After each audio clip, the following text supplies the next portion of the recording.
امام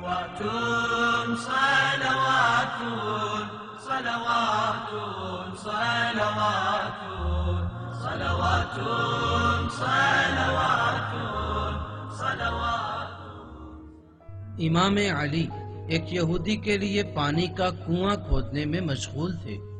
اسی وقت ایک فقیر امام کے قریب پہنچا اور عرض کیا، اے پسر ابو طالب، میری مدد کرو، نہ میرے پاس اتنا مال ہے کہ میں اپنے اور اپنے گھر والوں کا پیٹ بھر سکوں، اور نہ اتنی قوت اور طاقت کے کچھ کام کر سکوں۔ امام علی نے اپنے بیٹے حسن کو حکم دیا، اپنی ماں کے پاس جاؤ اور وہ پیسے جو ہم نے آٹا خریدنے کے لیے جمع کیے تھے وہ لے آؤ، اور اپنی ماں سے کہنا کہ پیغمبر اسلام نے فرمایا ہے، انسان کا ایمان کمال کے درجے پر اس وقت تک نہیں پہنچتا جب تک کہ وہ اپنے آپ سے زیادہ اسے اپنے خدا پر یقین نہ ہو۔ فقیر نے جب حضرت کی یہ باتیں سنی تو کہا، خداوند تمہارے پاک و صالح خاندان کو جزائے خیر عطا کرے، خداوند جزائے خیر عطا کرے۔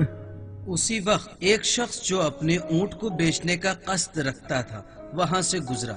حضرت نے اس کے اونٹ کو 40 درہم میں خریدا اور یہ طے پایا کہ ان پیسوں کو حضرت کل صبح ادا کریں گے۔ اسی وقت وہاں سے ایک شخص جا رہا تھا، جب اس نے اونٹ کو دیکھا تو حضرت سے کہا، اے پسر ابو طالب، کتنا اچھا اونٹ ہے، کیا اس اونٹ کو 100 درہم میں ہمیں بیچنا چاہو گے؟